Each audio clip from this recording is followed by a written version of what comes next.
Pacific Northwest Motocross. Are you ready for the 30 plus 2 podcast with Gravy and Gate Drop? Let's go!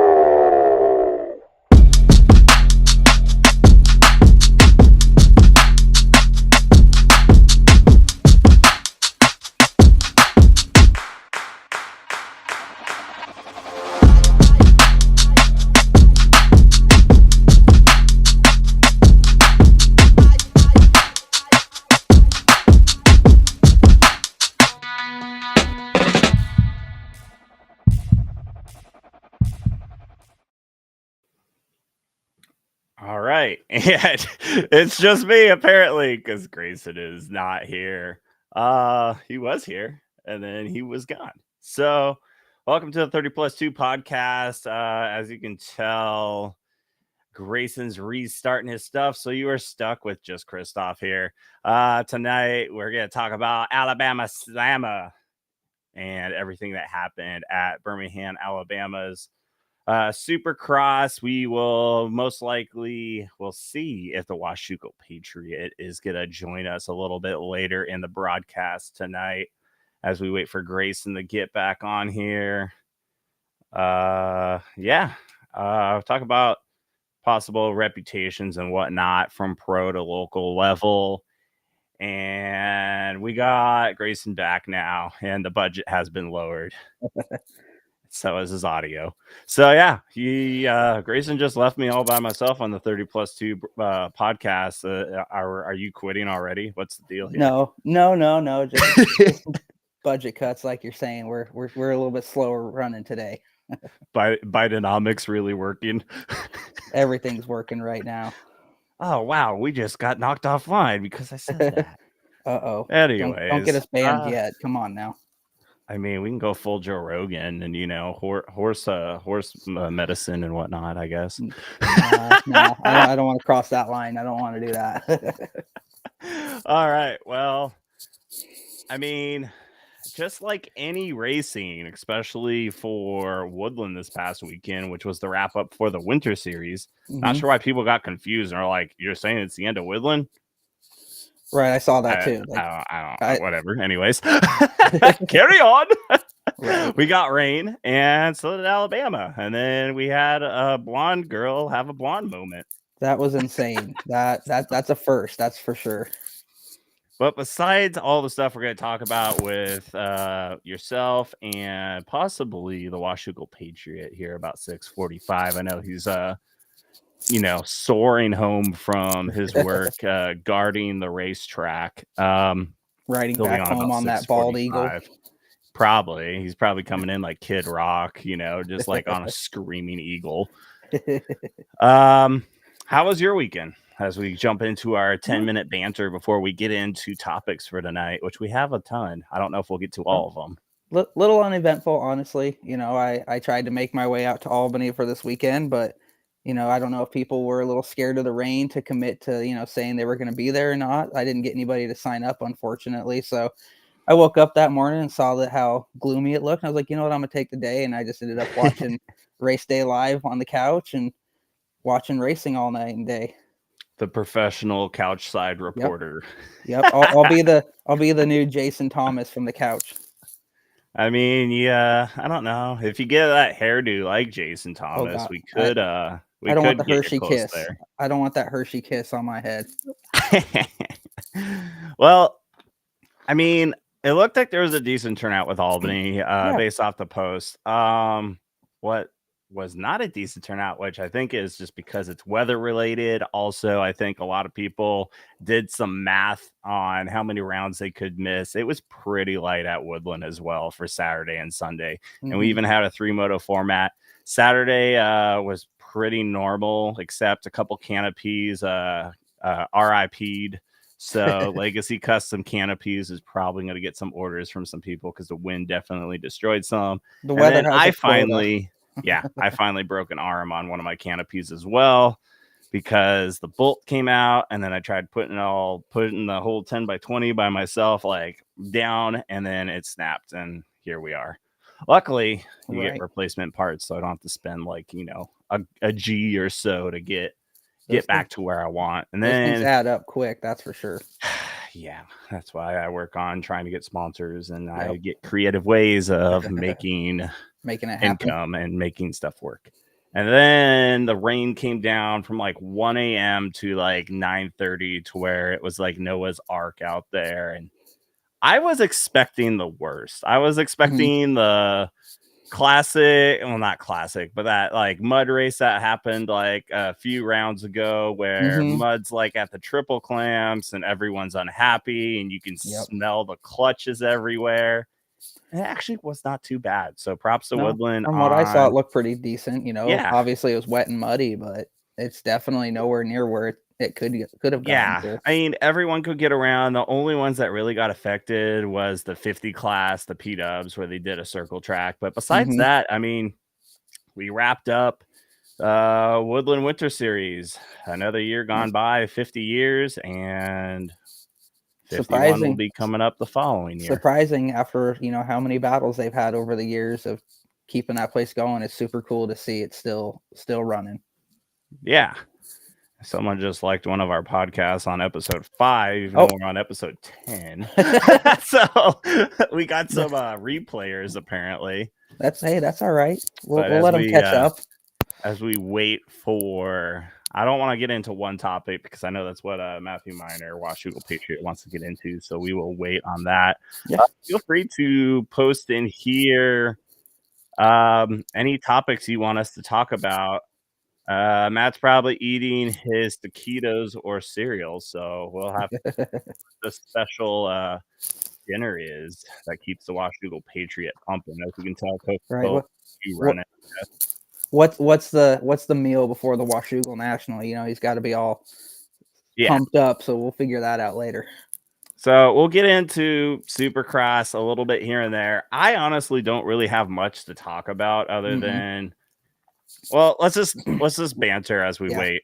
I'm just gonna go in the 450 class. Yeah, I think it's starting to get away from everyone because Lawrence rode a fantastic race and he got the whole shot. And I literally said at Woodland, "All right, well, good night, everyone," because the race is over. No, seriously, it's getting to that point now. We're finally we're past Daytona. We're finally at the point where it's like, okay, this is a really good chance. This is going to be Lawrence's championship if he keeps pulling off rides he has like the past 2 weeks. If he stays that consistent like that, and it looks like he's not even trying, like it always does. But this is his, I think. Now give it a little bit more time. I think we'll still get another winner or two in there, but I think, like everybody says, that he's had so many rookie mistakes so far too. But he still had a 10-point lead going into that round. Like a lot of people who have that many rookie mistakes aren't that far up in the championship. So that just really proves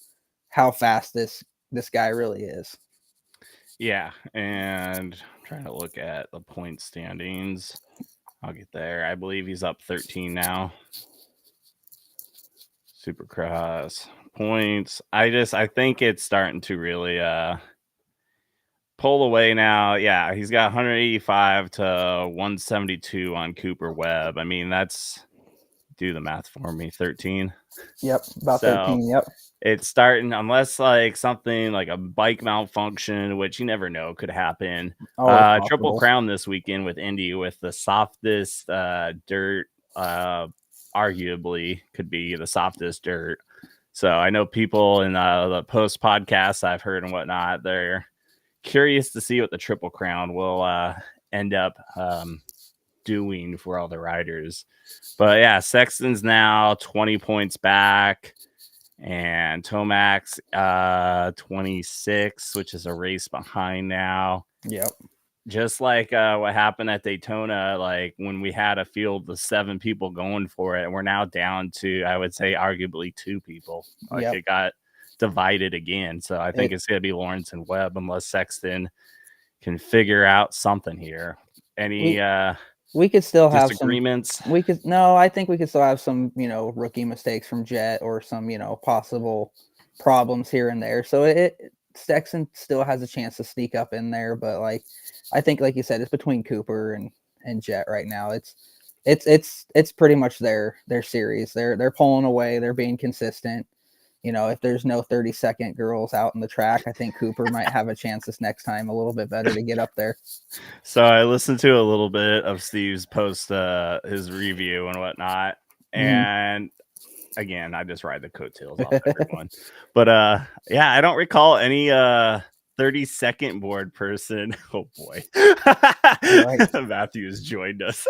30-second board person girl ever getting trying to get them digits from pro riders during the main event.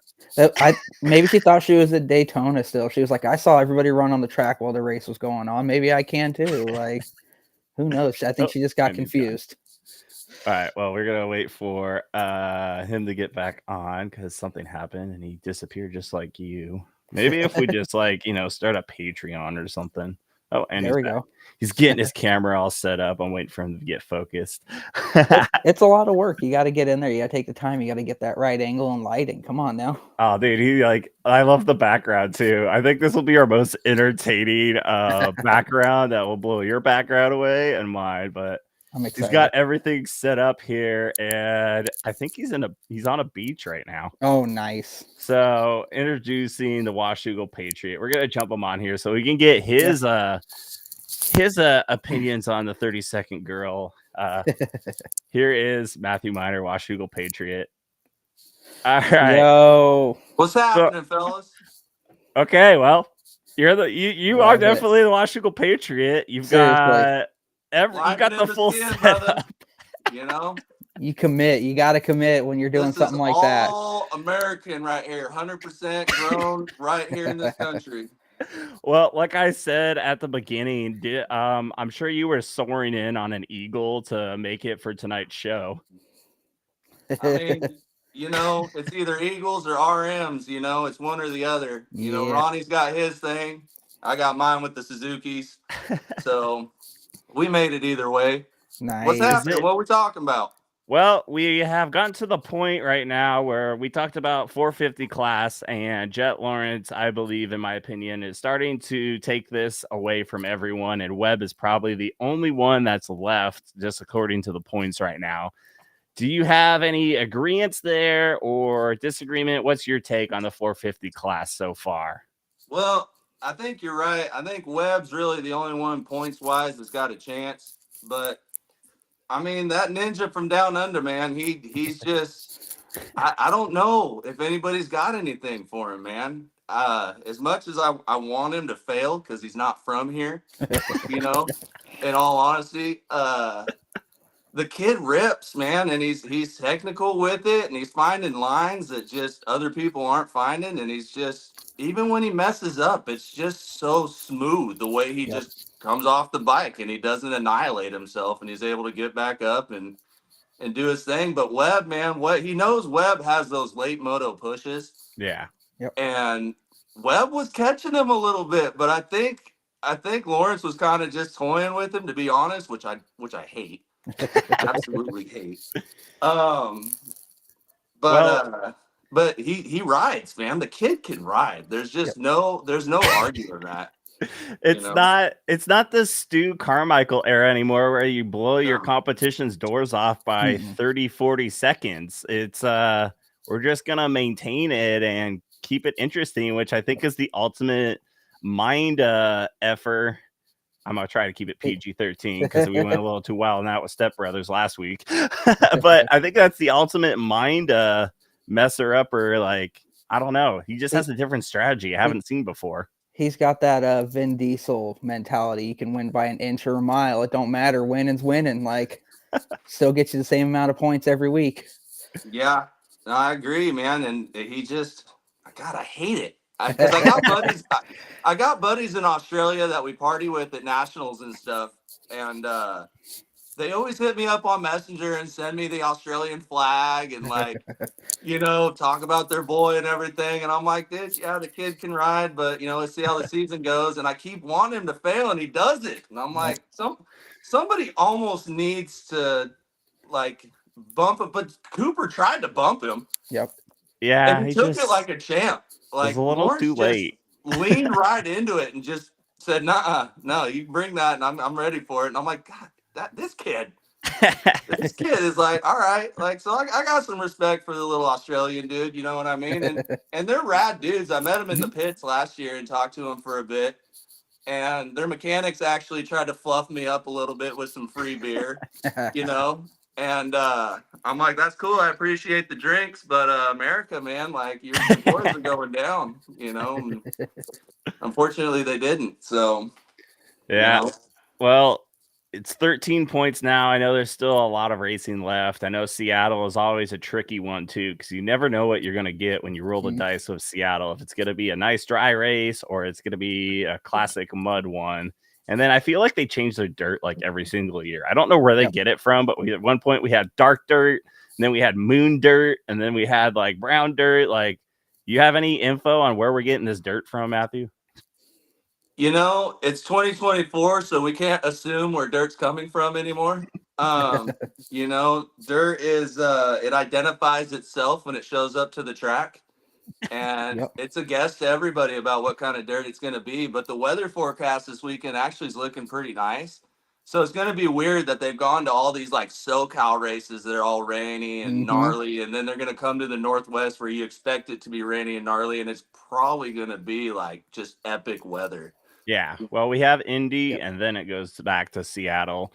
Are you going to make your trek up to Seattle and cheer on your boy Levi Kitchen, or are you just going to wait for, Horsepower Hill? Oh, you already know I'm going to be at Washougal. It's right across the street. So I'm not missing that for anything. As for Seattle, I hate Seattle. I hate Portland. I hate all the big cities out here, which is why I live in the sticks next to the greatest track on earth. But I don't know if I'm going to go up there yet. I'd love to, but it's like, do I take the train so that my truck doesn't get broke into while I'm at the races? Because that's all you hear about is people's cars getting broke into when they go up there for an event. Yeah, one of my tricks I do, even though I hate it, like I do like last time I went, I did a group of 4, and I know it was like $100 to park in the parking garage, but we just split it 4 ways, so it made it reasonable. But I mean, whatever you can do to keep your wheels on your truck and also keep your truck. I've even heard about those cars in the parking garage getting messed with. So it's like, why pay the extra money to just get it broke into? I mean, I don't know. I don't want to. I want to assume that there's still, dirt bags in the world, but unfortunately there are, and they're mainly in Seattle and Portland, I feel like. So, so I don't know if I'm gonna make the trek up there. I'd love to. I'm waiting to hear back from a couple other buddies out here to see if we're gonna put a little group together or whatever. There's always the question: are we gonna get a suite? Are we gonna do this? Are we gonna do that? But the thing about the suites is like you're still paying for food. You're still paying for whatever. It's pretty much just a glorified seat, but you're still paying for everything else. So it's kind of a wash versus regular stadium seating. Yeah.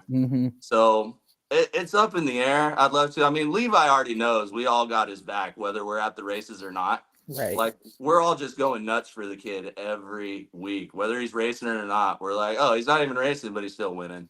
There's just no stopping the chef. He's cooking something up, even if you're not in the kitchen with him. Yep.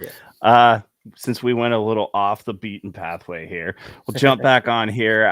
We were talking in the middle of the 30-second board girl out on the track. Did Jet slip her a 20? Was she googly eyeing Jet? Like, did she have this vendetta against Cooper Webb? Do you think it affected the race? I know I just like rapid fired questions off on you. Oh, you're golden, dude. I get it all the time. So, little known fact, she's the least most followed person, Monster Energy girl on social media. So she was boosting the following. Yeah. So she had like, I don't know, a couple hundred followers compared to all the other girls having like 23,000. So she was like, this is my one chance to step my game up. I'm just going to get taken out in a 450 main and, get my face out there. And she literally put her face out there for everybody to know her on social media. Yeah, that's why I put the title Alabama Slamma. Yeah. Well played. No, she tried to say that Coop hit the board and not her. And because I don't know if you saw the interview with her with some guy in the lobby. Yeah, I think it was a dirt shark. Yeah. And she was like, oh, I'm fine. He hit the board. I don't know what happened. It's like he walked on the track is exactly what happened. Well, So, I saw a comment from Jimmy too saying like they bring those boards in after the race is over. So like, what was she even thinking? Like, there was no need to do what you were doing. Like I said, like got slipped a 20 or something, It had or to I be. don't It had to know. be. Want to there take might be one? some behind the scenes that we don't know about with some stuff like that for I sure. know Jet's I still wouldn't rule it out. single, I believe. So I don't know. He's not a monster rider though, so I don't know if they're gonna allow that. I mean, energy drinks gonna conflict with blonde girl numbers at the end. I don't know. I don't know. It was wild for sure, and it was one of the highlights of the night. You know, it's probably Yep. one of the more talked about things more than the race because Yep. you know, like you were saying earlier, we don't have the old school Carmichael, Stewart's, you know, battles Mhm. going on. Dude, all Yeah. these guys train with each other Yep. all Yeah. week, right? So we don't have that old school racing thing going on because everybody knows how everybody rides. They're hitting the same lines besides like maybe an Anderson that gets creative every now and then, or a Barsha that takes a Mhm. wild ass outside line that no one else is taking to make a pass. They just follow each other, you know what I mean? So there could have been some little slippage of some dineros back there to help get a little bit extra, like half a second between him and Coop. Yeah. Well, I don't know if there's much more to talk about for the 450 class. And anything else No. catch your attention, Matthew or Grayson?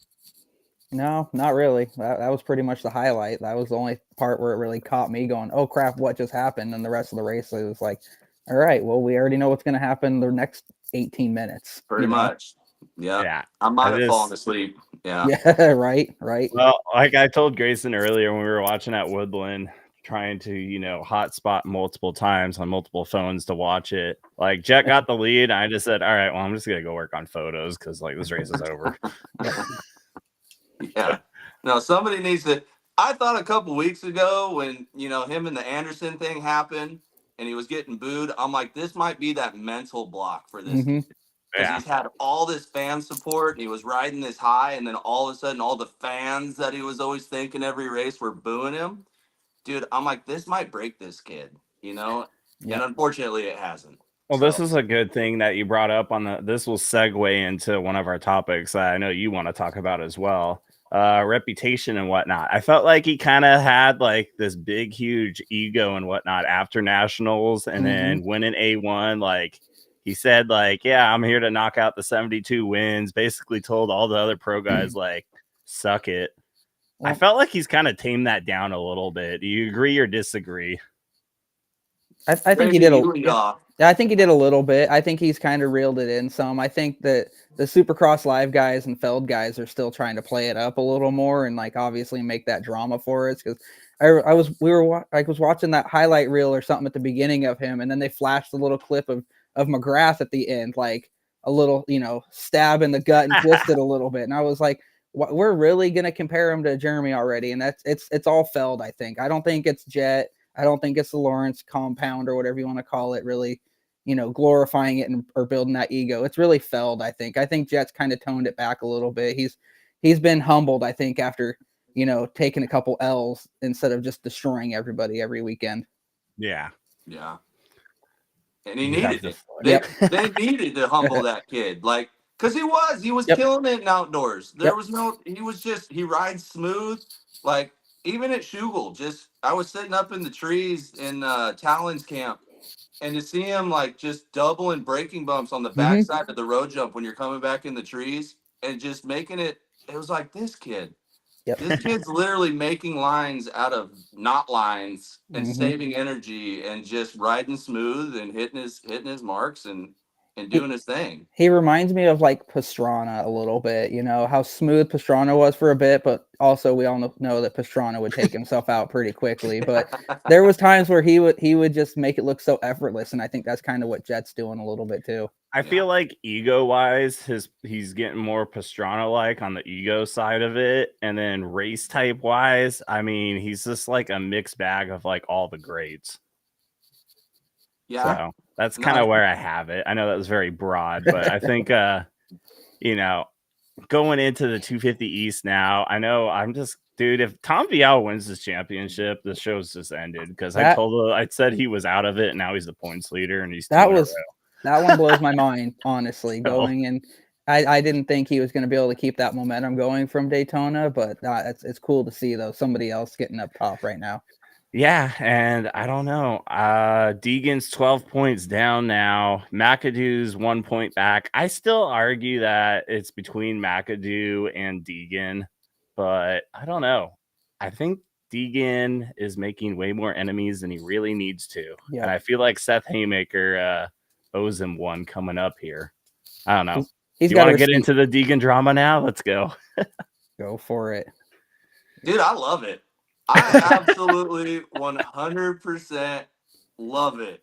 Like, the world is so soft these days. Like, I work in the heavy metal industry, right? And it's so soft. All the ironworking things with what they're incorporating into just the blue collar world Yeah. is getting rid of the edge. And this kid, the fact that people are hating on him and he's fucking a crybaby and he's got daddy's money and all he does is complain dude, the kid goes out and rips for one, and let him throw a fit. Like you're in a competition. He's passionate about what he's doing, is what I think. Is Okay. he being a little extra? Yeah. Who cares, dude? You're on a 250 dirt bike that's all souped up, and you're out there racing for big money, and Yeah. everything else. And the kid wants to win. Plus, he's got a dad that was, is a moto legend. Yep. So he's got a lot riding on his shoulders. He's young. And he rips. Like, so let him throw his little fits, let him yell at people. I love that. I mean, it's like Barsha. There's a lot of people that hated Barsha back in the day for yelling and throwing his fits, but at the same time, it's Bam Bam. Like, he came in and he elbow greased you and he would talk shit, talk whatever to you. I don't know how PT we keep this show, but it's like, I support it. I'm like, go out there and give them hell, young fella. Like, I mean, I want Levi to win all 250 races, obviously, right? So thankfully they're in different classes. Because even when they came out to shoot, I was like, Deegan, like, you're rad and all that, but I'm here to support my boy. You know what I mean? And Well, Levi almost got him at outdoors. Would your statements change if Deegan like punts like Kitchen like into the Washougal pond? Like, where are we at on that? If they start mixing it up? Well, I think if you punted him into the pond, it might cause a riot. That's the wrong place to do it. So it might get pretty interesting, to say the least. But at the same time, racing is racing, and I feel like if he tried to do Levi like that at home, Levi's not going to take that. I think Levi would straight up just give it right back to him and be like, nah, this is my house, So the attitude's going to be there, Yeah, if he did that at Washougal, that might be all bad. I don't know. I know there's been some crazy times. I know you're a little bit, not too much older than me, but I've heard some stories of some flipped cars and fires and whatnot. Oh yeah. There's been some fun times in the moto community and in life in general. But I mean, Deegan's Deegan, man. People are hating on him just like Lawrence. There's people are gonna hate on you no matter what. There's people that hate on me for walking around with a big flag and being just goobered out at every Washougal race. I get so many dirty looks, and you know how many F's I give? 0. Absolutely none. Don't even care. And I think it's the same thing with Deegan, with Lawrence. With Lawrence, I feel like when he got booed, you could see in his eyes that his feelings were hurt a little bit. And I'm not gonna lie, I kind of enjoyed it. But with Deegan, I think he has 0 to give, and he's just gonna do what he does. And I think he's got a strong backing by his dad that also had 0 to give. Yeah. So he's already got that mentality where it's like, dude, screw everybody. We're gonna go out there and we're gonna do what we do, and people are gonna like it, people are gonna hate it, and people are gonna go to work tomorrow and not really care. So my only take where I differ on you is like him pushing Seth Haymaker's bike over like after like they were down. I'm like, what are we doing here? And then he's yelling at Haymaker, even though he was the one that caused the crash. I'm like, bro, like, look around. You caused the crash. I mean, go back and look. Like, you cut everyone off. You did the Vince Freezy effect, and then you blamed the other guy who's the innocent bystander. And that's my only thing. I'm just all like, Yep. I don't really care much about the whole Shock thing. It sucks that Shock got hurt, but I know every point counts. Yeah. And you left the door open. You should have hugged that hay bale like a man, just like really got in there. But that's what I'm saying. Like, dude, you gotta know when you're a little too off the pathway here, especially when it was your fault. Like, if it was all 100% Haymaker's fault, I don't have a problem with him knocking his bike over and going full Tyler Evans. But I'm like, dude, you caused it. Yep. That's literally how I was seeing it too. I was like, I'm all for, rubbing his racing and slamming each other and whatnot, and even yelling and, tussling a little bit. It's cool. But when you're the one causing the issue and then you're going to yell at the guy, it's like, whoa, maybe you should take a second. But it's like, I love the drama though too. It makes it fun. Like, we haven't had this kind of drama in a while in racing. I feel like there hasn't been anybody in around that's wanted to like go to another guy's trailer and actually we get the cameras chasing them. Like, that was really fun. It looks entertainment. Yeah, it is entertaining. I thought the Pro Circuit lady was kind of like, I can't say that word. Like one of the restaurant ladies, like, you leave now. Like, get out my pit. Pay. Get out. There was another dude in the back. I don't know if it was a goggle guy or something, just kind of like just staring him down, like, bro, like, what are you even doing? Like, it was kind of funny to watch.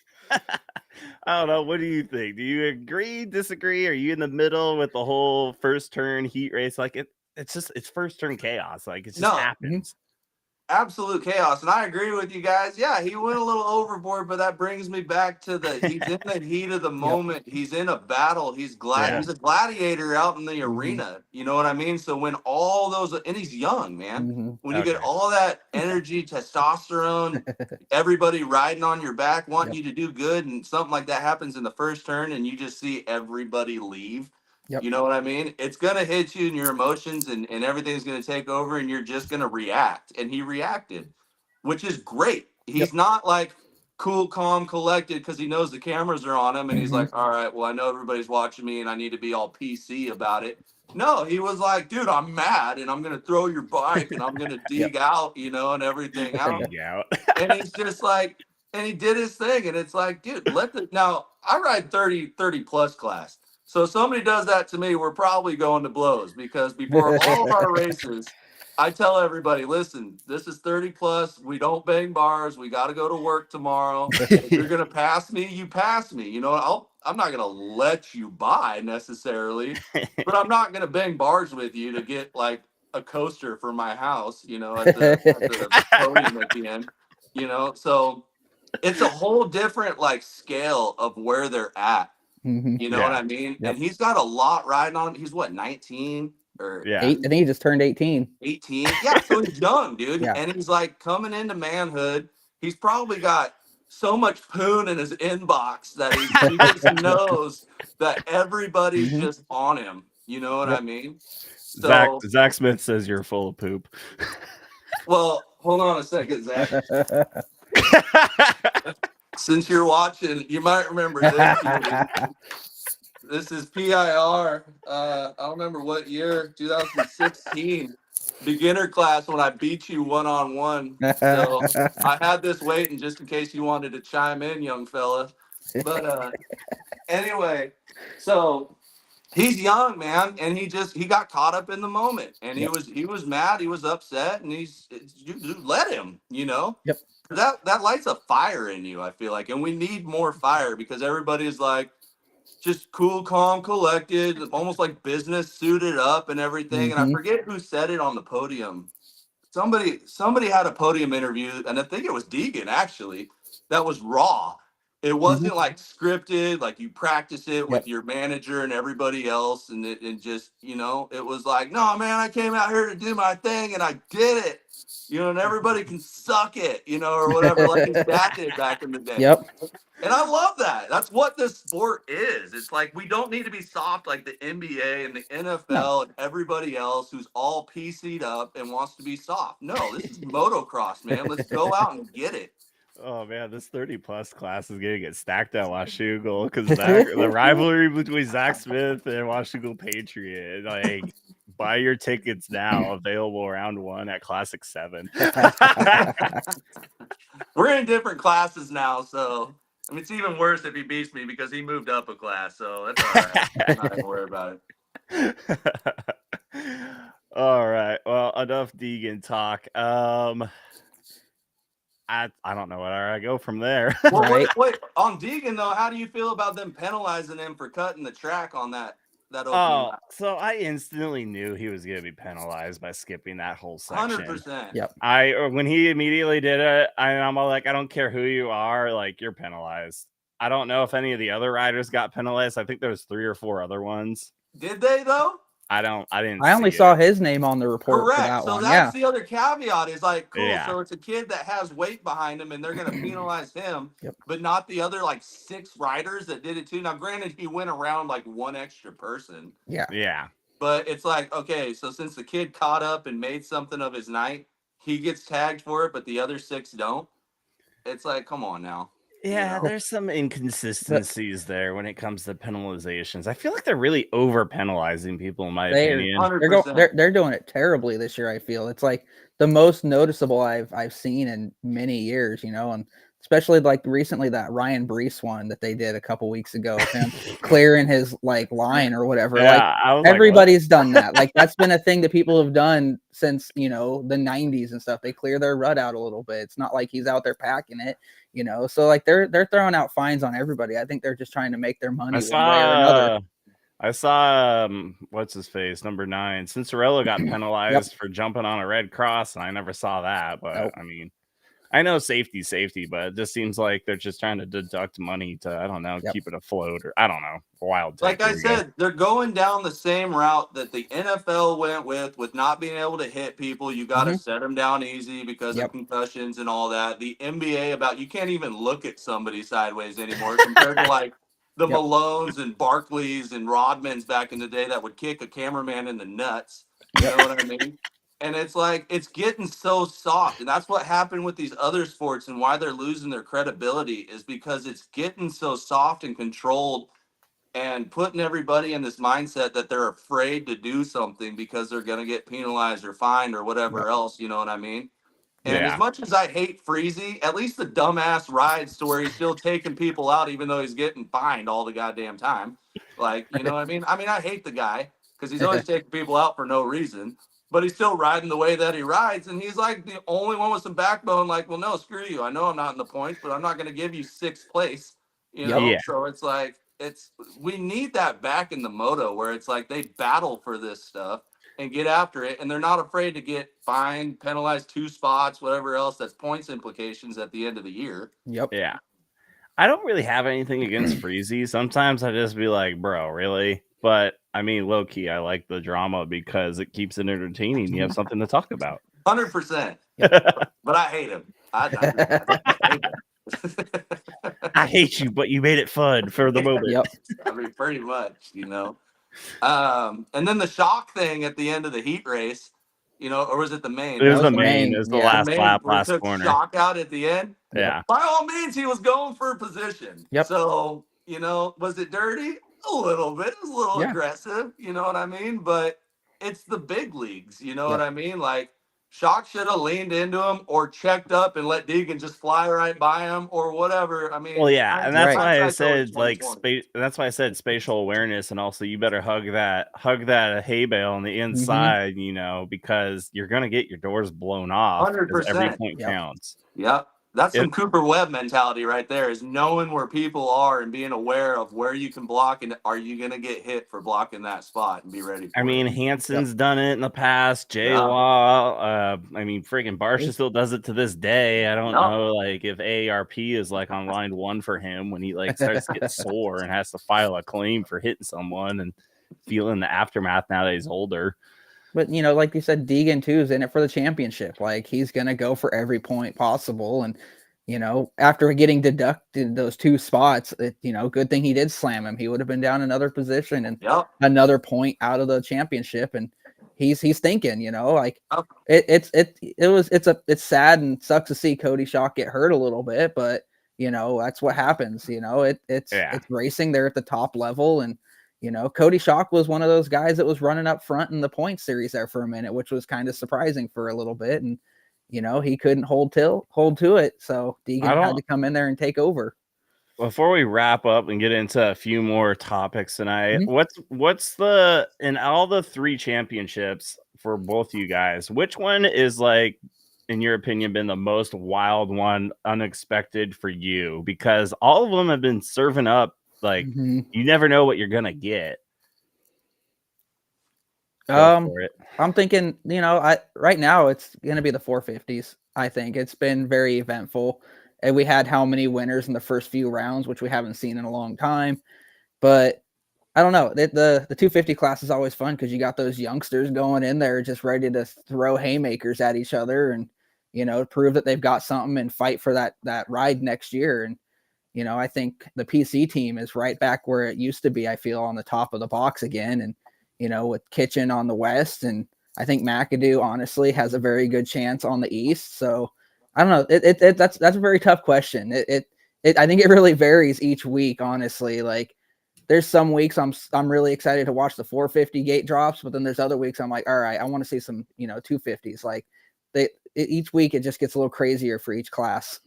Yeah, and it's Triple Crown this coming weekend at Indy, so we'll see what happens there. I feel like I just have this sensation because since Deegan gives 0 Fs, I feel like McAdoo's probably going to lose a fender or something just out of the blue this weekend or get slammed into front row seats. I don't know. Just like, hey, sorry, bro, I got to make up points. Well, Cowie lost like 4 fenders this weekend. I don't know if you guys noticed, but there were green fenders everywhere on the track. Motorsport.com on line 1. Yeah, fender stock just went through the roof after this weekend for sure. But like he said, the 450s, I think they're just falling in line for the most part, and they're just. I think the only hope for them is if Lawrence has a bad get off and can't finish the season, and then there's a glimmer of hope for like Webb to take over, and get his third one. The 450s, I think they're a bunch of old dads and stuff now that are like, it's a 30 plus vet class. It's pretty much, you know what I mean? Like I'm in the top 5, I'm doing pretty good. I wish I would have rode better, you know what I mean? But at least I get to go home to Griff and everything. You know? And so it's like, the 450s are pretty set. 250s are always wild and exciting, especially the closer we get to the end of the year. And obviously I'm leaning West Coast, I mean, that's just a given. I think Kitchen, if he keeps it consistent and doesn't get cleaned out by anyone, I think he can ride it home. McAdoo, I'm always concerned about. And then I don't know if Tom VL goes 3 for 3. I mean, I'm done being Frenchie can ride. A doubter. Okay, right. Frenchie can ride. All right, or Italian, whatever he is. But I'm quoting the late great, not Ricky, but Cal. Frenchie can ride. Okay, so I think it was only a matter of time till Vial figured out Supercross because he's a beast outdoors. Yeah. Supercross is a whole different monster with rhythms and everything else. It's not just wide open, grip it and rip it and go ride the woods, But Levi, man, we knew Levi could figure it out. I mean, he's always ripped. He's just had bad luck, and it's his time, man. The dude he's got it figured out. The move to Cowie was such a great move for him to get in there with Mitch and everybody else. Like so many people in the industry, at work, everywhere else that I talked to about moto stuff, when he went Cowie, we were all just like, dude, that's a great move for that kid. Well, and then like we said in our earlier podcast and whatnot, I just think the Kawasaki 1 fits him better. 2, he doesn't have a million Yamaha riders in the same camp, so the focus is more on him. And Mitch has also loosened up his program to where he can go ride with Roxon and others and go fishing. You do you. Put in the results and you get to do whatever, where Yamaha's got a harder regimen on, like, you got to be at the track at the goat farm on Monday. You got to put in your 30 plus 2s. See what I did there? And you just got to go work.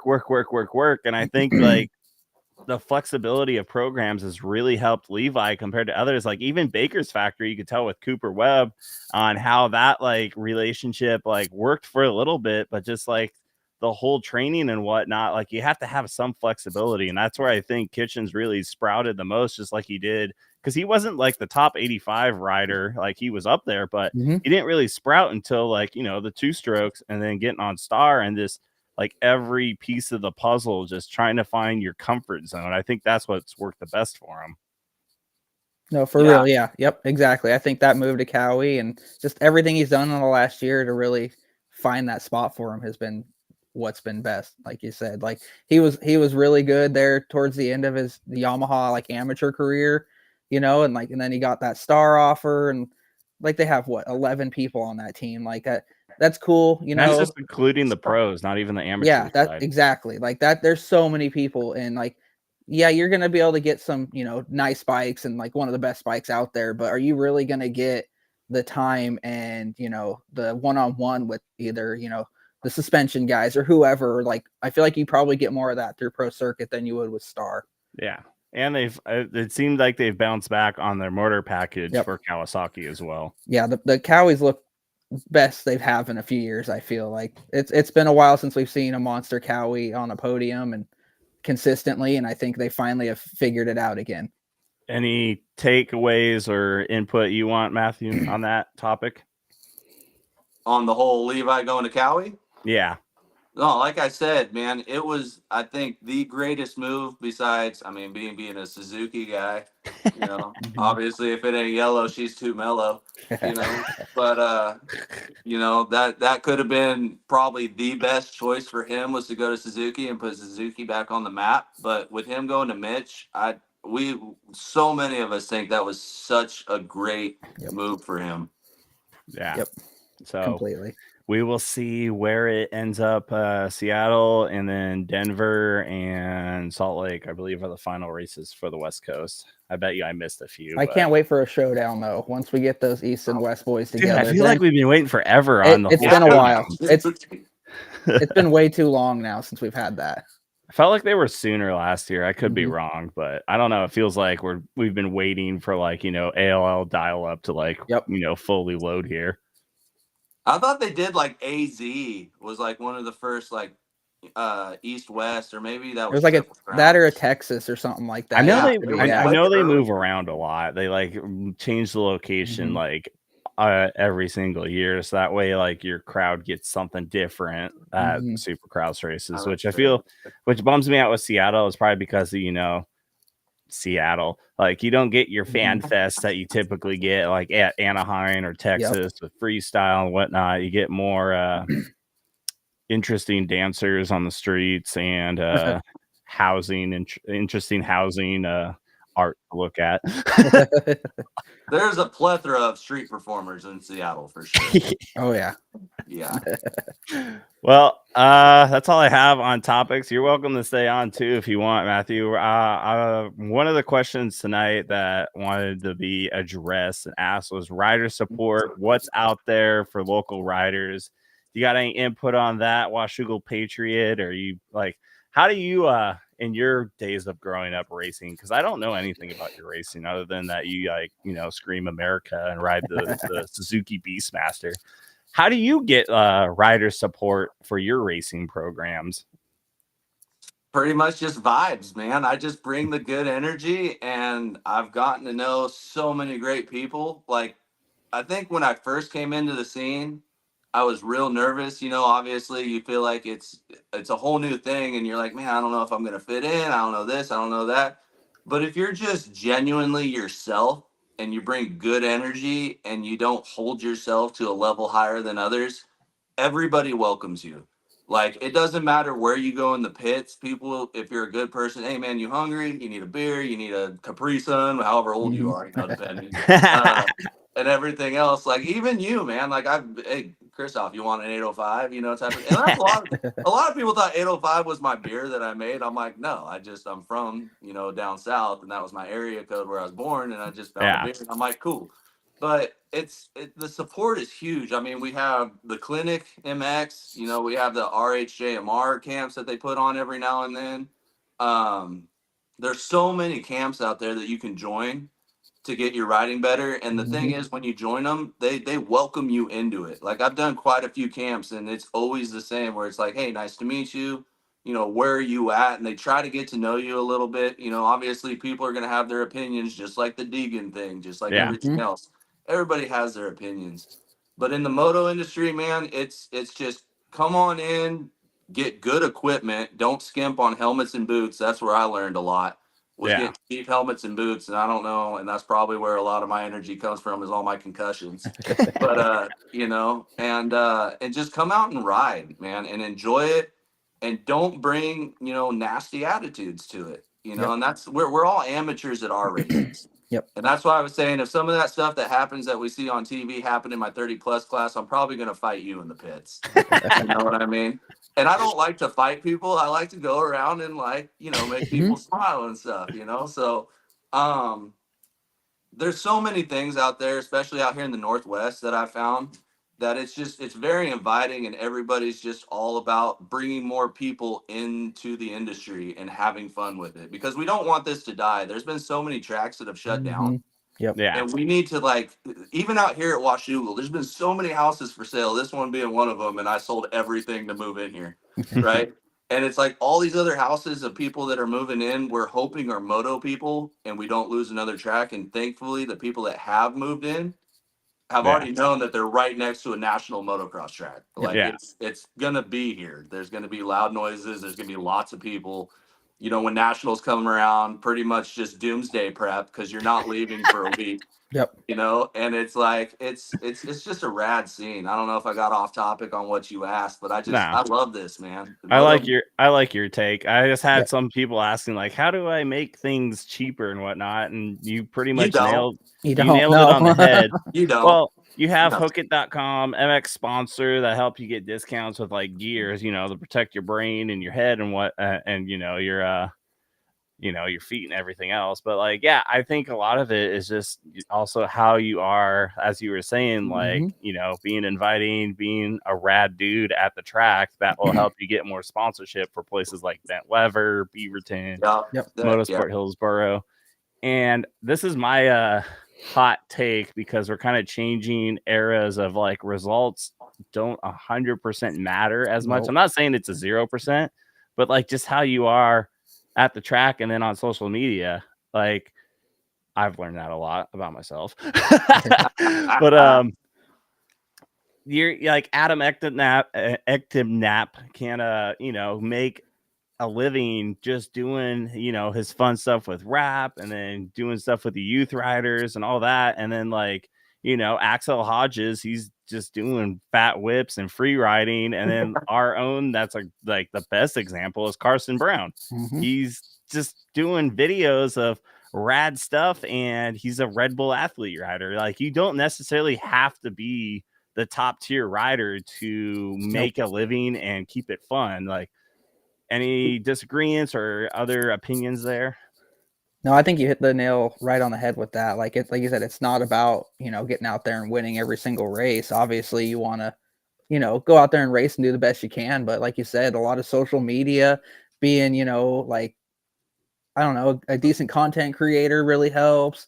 Having a personality that, you know, people can connect with, and, like, not just being a dick every single day, you know, to people, you know, trying to, like you said, trying to make people, like you said, trying to make people smile. You know, you don't want to fight somebody in the pits. Your goal is to, you know, try to make them smile. And I feel like that goes a long way nowadays. Like, I was racing a lot when I was younger, and then I stepped away for a few years because of, you know, work and finances and stuff like that, and came right back. And, you know, I came back with the same open attitude, and I've, you know, found a whole bunch of new friends and stuff over the last few years, you know, coming back into being out there more often. And it's really cool. Like you said, there's really no good way of, like, making things cheaper, but also, you know, like you said, not sponsor house now, but Hook It and all those kind of things are a good way to get a couple discounts. But I think really being, you know, a personality people can connect with is a huge thing for, you know, businesses, if they want to actually support you and help you get some cheaper stuff and get to the track a little bit easier.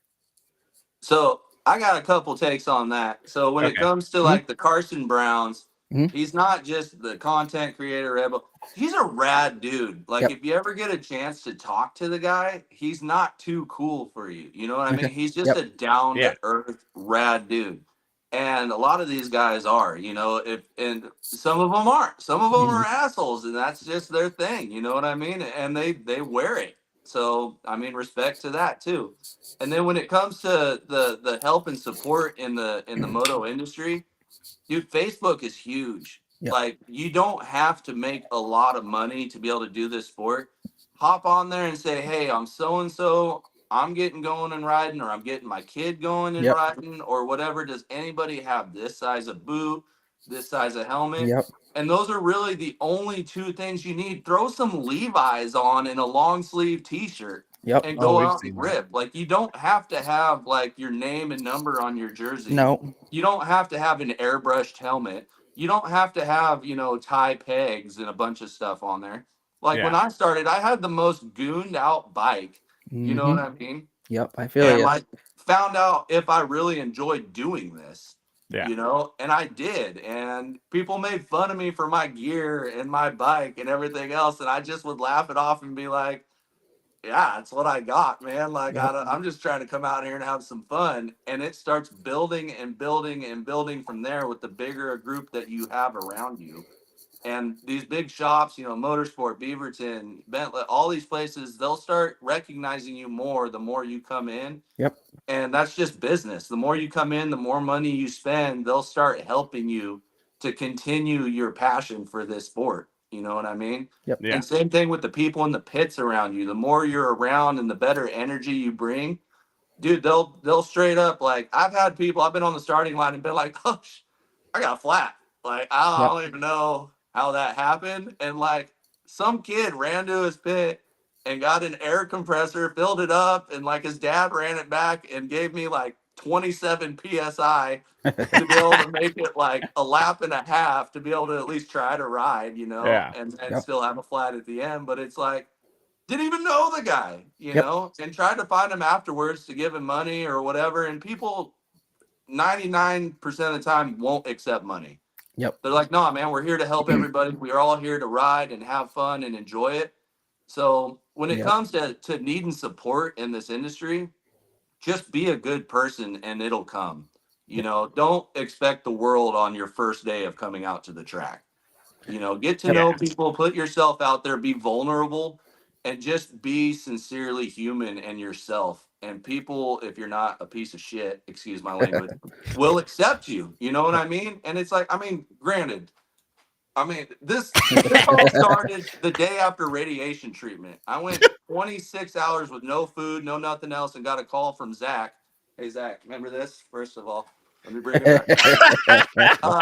Got a call from Zach, and he's like, hey, dude, I got, a certain, wristband or whatever. You come out tonight, you get in, yada, yada, whoop-de-whoop.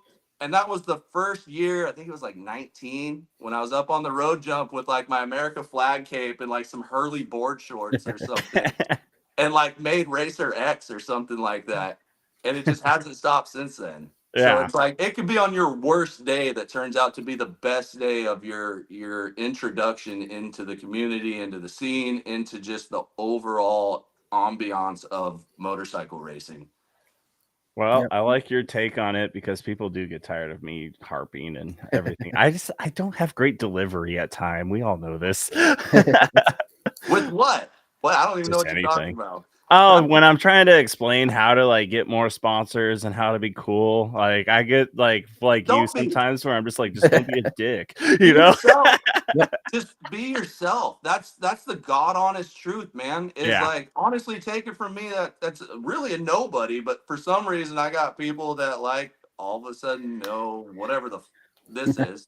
You know what I mean? Got a mini Washougal Patriot too, dude, and the kid's rad. Like, that's the first person I like autographed some gloves and like gave it to him, and his face lit up, and like I took some electrical tape and like taped the handle of his little flag that he had, and he was just like starstruck. And I'm like, dude, I'm just a dude, man. Like, I walks around and brings the vibes, but that's rad. I like your get up, And he they made his own Instagram page, I think, and stuff. And it's so rad. Like, I love that, you know? So, and hopefully we have more and more people coming to the races with just, I'm not doing this in a political standpoint. No. I work my ass off all week long. And my race weekends are literally to enjoy my freedoms as an American, to go out and do something I love and enjoy doing. Thanks to all like the past, present, and future troops and everybody else that have fought for us to have these rights and freedoms and stuff. And everybody tries to come up, not everybody, 73% of people try to come up and push political stuff at the races. I'm like, dude, I don't know anything about the elections. I don't know anything about I honestly have no clue. I'm just here to support my country and support my rights to come out and ride my dirt bike and drink some beer with friends and have some good barbecue and like just enjoy my free time with friends, you know? So just be yourself. You don't have to be cool. When people are asking you for that, there's no being cool about it. Be yourself, because people will smell out the fakeness in you. Yep. You know what I mean? 100%. That'll They will. show. That'll show at the end. And that's what I've been trying to do too. Like, I'm like, guys, I'm just a photographer. Like, people ask me for rider tips. I'm like, dude, I'm a freaking 250D borderline C rider. Like, we just pin it to win it. Like, sometimes I hit my head, sometimes I don't. Right now, we're not hitting our heads unless, I clothesline myself because Ryan accidentally didn't, put a wire back up at the Washougal stand, and I went running out there and freaking clothesline myself. OSHA violations everywhere. But you got back up. Okay, you missed the key point, Steven. You got back up. I did. And that's what. Whenever I have to have somebody hold my flag for like the 50 riders when they go down in the mud and I have to go like dig their bike out and everything else in my flip flops and board shorts in the middle of a mud race, you know what I mean? And it's like their kids are crying and screaming. I'm like, no, go, let it out, but get back on. You're all right. Let's go. Get back up and you go. And once they start going, they're probably still upset, but they're realizing that it doesn't end right there. You go again. You know what I mean? Yeah. I think that's one thing that I also enjoy doing is helping. Like, that's like, I know, Grace and I'm sure you've jumped out there too, but a lot of people like with the restrictions with a lot of tracks, like really appreciate when I jump out there and also don't like ruin their races by DQing them if it's an AMA event. Like, I try to help when I can. Like my buddy, little Jacob Ingham, his bike literally died right in front of me at Woodland. I'm like, okay, don't freak out, but here we go. Let's get the start and get it going again. Like he's stuck on the hill and he's like, D-Day where he's trying to get up this mud hill. And it's like, we got this. And, that's something I just enjoy. We're at our 1 hour mark, so we're going to start wrapping this up here. Any other takes on that? I got a few questions for Washougal Patriot that came in that are random here, but we want to keep it fun. Let's see. Someone wrote, Miner is a snacker donuts and cereal in the AM before racing, taquitos and cereal for dinner. True or untrue? Zach is the only one that knows my diet. So you're giving out my secrets on how I keep such a killer bod for every nationals, It's straight taquitos and cereal, man. I'm a single dad with no kids. Okay. Single dad with no kids, homeowner out here in Washougal. All right. And I'm just, it's rough, man. PB&Js and taquitos, man. What kind of taquitos? Just regular beef, Okay. And I put the fixins on them. They're actually really bomb. But I mean, that's just my opinion. So yeah, I probably eat them 8 nights out of 7 during the week. So okay, I got one more because I know you're a Suzuki lover, but you're still on you actually have a 4-stroke as well. You got your 2-stroke behind you. If they ever close their doors, what brand are you going to? Are you just gonna stick in like the Pastrana land era and just keep riding the old bikes till you can't anymore? Or you gonna go to Triumph? What we got on the program? First of all, if it ain't yellow, she's too mellow. All right. So I think I done said it once and I'll say it again. And luckily I got, good peeps like Andy Wells over at On Tap, good buddy of mine. And that dude is a wizard with anything. It doesn't matter what year it is, whatever. I will go on eBay, Marketplace, wherever I need to go. I will go raid Carmichael's little goat shack and find parts if I need to keep old girl running. All right. So the Suzuki's will probably outlive me, so I don't think I'll have to go to anybody else, to be honest with you. I know I mean, Triumph put a little yellow in their the design. Triumph is kind of cool. Don't get Yeah. me wrong. That's pretty rad that Triumph came out with a bike. I'm not gonna lie. So if I had to go someone, I guess it would be them because they're not, the mainstream Cali, Honda, whoever else. That's why I went Suzuki because everybody was going all these other brands, and I'm like, oh, well, 0% financing on my 16 RMZ. Yep. Like I'm poor. I'm gonna get the one that I'm literally paying the payment on the bike and nothing more. Oh, you can put an exhaust on it for 0% as well. Let's Yep. throw the full Yosh on it. Yeah. So I'm still rocking the last RMZ that won a title with Roxon on the 16 450. Okay, and then this old girl I paid COVID prices for a clapped out 250 and dumped. I'm not even going to tell you how much money into it for parts just to make it, a show bike that's still going to be on the line. And I think with Andy and Jason and everybody, out here that are great people and amazing friends, I don't think I'll have to change bikes, dude. These things are going to last me plenty of time. The Suzuki's are like your Toyota Tacomas. They're gonna run forever if you keep fresh oil. 100%. You put fresh oil in it, you're gonna run forever. My first big bike was a 92 RM 125, and that thing lasted until about not even 10 years ago. And then I upgraded to an 01 125, and that thing's just as strong or better. So my 16, I know you're trying to keep it short, Steven, but my 16, we can keep going. I don't care. Every time I went to do a race prep at Andy's or Reese's or Jason's or whoever, I'd always take it to them back, hey, I just did filters and oil change, so don't worry about it. And they do the rest of the race prep, right? When I broke my legs back in 19 or whatever it was, and we did a full restore on my RMZ, Yeah. Andy took it completely apart, everything, right? And he sent me a picture of what looked like a solid bar. And he's like, when was the last time you changed this? And I was like, well, when do you change a solid bar on a motor? He goes, no, it's your oil filter. There's a secondary mesh filter in the front of those RMZs that I had no clue about. Since the day I bought it on the showroom floor, and it had been 5 years. Oh my God. And let's see, 23. Yeah, it'd been 5 years or so, 6 years. And I'm like, I don't know what that is. He's like, it's your oil filter. I'm like, I've never changed that in my life. He goes, it shows because it's solid. And I can't believe you didn't blow this up. I'm like, well, for one, I'm a 30+ rider, so I'm not on the box the whole time. And for two, I'm a 30+ rider and I'm not on the box the whole time.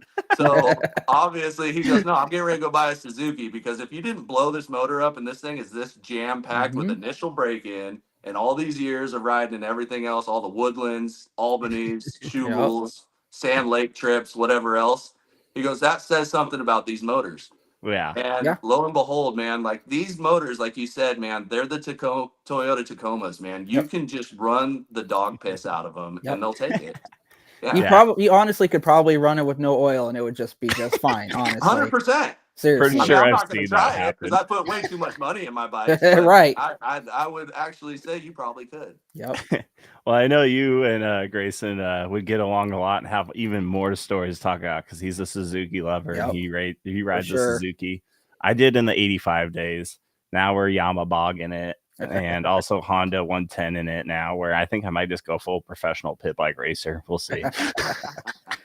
I have more fun on that than actually on my 250F at this point. So I don't know. More mini bike race coming up, and I'll chase the 50 kids. They think I'm fast when I'm out there, and it's like, that's so great. Your 7-year-old mind thinks I'm this pro. That's a good feeling. That's a good feeling. Look at me. I go fast. Well, this is from Ben Moore, and this is totally off topic. This will be our last one here because I know Lauren's got dinner ready as well upstairs. Compare Taco Bell orders. From Ben Moore. Does anyone eat Taco Bell at this point? Is anyone feeling constipated and needs to get it out? When you get that craving, you got to get it though, like it all the old commercials, that late night craving. But yeah, I get those Mexican pizzas and crunch wraps, so they still hit just as good as they used to. That's your order. And that Baja Blast, of course. See, I keep it. They got those Doritos tacos now. Yeah. So I usually go, if I do eat Taco Bell, it's not too often, even though the body might say otherwise. It's usually like 2 Doritos tacos, 2 crunchy tacos, 2 soft tacos, and then like a Sprite or something to drink or whatever. You know, and just a grip of mild sauce. Yep. I'm a little white girl when it comes to spicy stuff, so I keep it mild. That's plenty for me. But if Oh, I do man. Taco Bell, that's probably my go-to. Well, I've really cut back on fast food altogether, so I guess Ben Moore is going to be out on the island here, unless you have a taco below you, Grayson. But No. I mean, for me, and they took it away too. It was the Chipotle Ranch Chicken Burrito. They took it away. I think It they was brought good. that back. I don't know. I went to the one Taco Bell place and I said that, and she said, "We don't have it." And I'm like, "What are you talking about?" I just had it yesterday. I'm like, "No, no more." And I'm like, "Okay, well, I'm just getting They need the double deckers. The double yeah, deckers that was the good were one the too." shot. Okay, and that's probably where I lost my love for Taco Bell and fast food in general, is when they got rid of double deckers. Yep. That and the Mexi nuggets from like the mid late 90s, those tater tots. Like, Yep, there's nothing like those anymore. Those are pretty Okay. That's the one I miss the most. They come in and out, but they did do the French fry thing with like the Not whole the same. seasoning and Not whatnot. the same. No, it's good. It's All just right. not the same. I'm on the island. All right. Well, Matthew, this has actually been a really, not saying that it wasn't going to be, but this has been a really fun podcast. We'll have to have you on Good. more often. And thanks for staying past your 15-minute mark too. We're I getting didn't know this. I was limited on time. No, we usually try to just keep it 15 minutes for all of our riders and guests that come on, because I know Monday nights are pretty busy, and you've probably been working all day, and I've been stuck at Washougal for 4 hours today. So No, I appreciate you guys having me, man. And I'm gonna go ahead and do my best podium. I just want to thank On Tap Racing, JMR Suspension, Washougal Motocross Park, Motorsport Hillsboro. Beaverton Honda's actually been helping me a lot too. Yeah. And Nice. just all the fans out there, I appreciate all of you. And I just appreciate the support, and let's go. For anyone that wants to follow you and see your journeys in America, where do they go to on social media? So I need to do better at social media. I'm not a very big social media person, and I've been harped on for that a lot. Is it Note and Eagle for you? It's so on Instagram, it's at the official _ Washougal Patriot, I think. And then Miner 805 is like my personal one. And then Facebook is whatever my name is, Matthew Miner, I guess. Because a lot of people, when they see me out and about, like with a shirt on, and no clue it's you. People have to be like, "Oh, he's the dude that dresses up and all the America stuff," and they're like, "Oh, I know that guy." I'm like, "Yeah, I'm a regular human being." So the social media, man. If anybody out there wants to help with social media stuff, hit me up. Let me know. I mean, I feel like I'd make some decent content. I just work a lot, and Steven, we should make some fun stuff coming up for Classic 7. I'm all for it, man. Just let me know. It's a lot, dude. I got editing software back in the day. It's a lot, dude. Yeah, it can be. Here's a funny segment. Instead, because Superman changes in a phone booth and whatnot, we could have you in a Washougal porta potty, walk in as normal Matthew Miner, and then pop out as Washougal Patriot. Comes out and then almost saves. Be cooler to jump in the pond fully clothed, and then come the out dry. monster coming out. Instead of a porta potty, just straight up jump into the Washougal pond and then come out of it just sun hat, just dripping water and everything else. We could do that. I can shoot 20. Cool. I can shoot 120 frames, so it's slow motion, and you just have that majestic drippage coming off your majestic beard. Well, just we won't tell Ryan. We'll just do it and ask for forgiveness later. Yeah. What if you have a trout in your mouth when you come walking out? I don't think it gets much more epic than that. There was a bear up there the other day in the pond, so we got. Did Brendan shoot it? No, I think it made it out alive, so it's still out and about somewhere. As it just shows up at your back window. Yogi Bear's here hanging out. They're out there. Your next episode at 30+2, Yogi Bear and Washougal Patriot. But yeah, if anybody, or you or whoever wants to help with the social thing, man, I'm not very good at it. So yeah, let me know. Maybe Gravy will do this for you. Yeah. we can Someone link said up. get you stickers. We can get you a Washougal Patriot cartoon sticker or something. I know Kurt Evans is always up for drawing some cool stuff, so we could just have some stickers and you could just throw them out to the fans at the top with Curtis Spalson. Have you There you go. DJ on there, Screeching Eagles, and I don't know, There you go. Kid I like Rock. it. Yeah, because I usually just hand out little mini flags, Oops. to all the kids and stuff, and which is kind of cool to see people walking around with their little mini flags, waving it around. But stickers to throw out, whatever. I don't know. Yeah. Something. We'll hype it up for the Classic 7 recap videos. They're starting All to get right. a little stale, so we gotta change some stuff up for Ryan to show the true Washougal vibe. Oh, it's a vibe for sure, man. All right. Well, that's a wrap. That's our longest one too. We Yeah. originally, fun fact, our 30 plus 2, like 30 minutes for racing and 2 laps, was supposed to be only 30-minute show, and here we are at an hour 15 minutes. So whatever. You're welcome. You're welcome. Grayson, you want to do your shout outs before I just hit the end thing and just leave? Yeah. Check it out. Instagram, gravy_648, and Facebook, Gravy Photography, or my personal stuff on Facebook, Grayson Robinson. Hit me up. I'm going to try to hit up Albany. Looks like it might be nice this next weekend. I'll post here later this week for sure if I'm going to make it or not. But yeah, hit me up. Maybe we'll get some cool content going with the Patriot this year or something.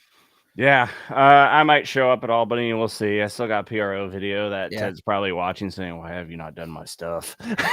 So I got to get that done and a couple other things. So if you want to check me out, of course, GateDrop_pro on Instagram, Gate Drop Productions. If you just type in Gate Drop Productions, you're probably going to find me. Look for the sprocket.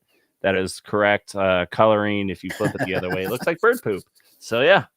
That is a wrap for 30 Plus 2 podcast. Thank you, Washougal Patriot, for coming on, and Gravy. Check you out next weekend. Thanks, guys.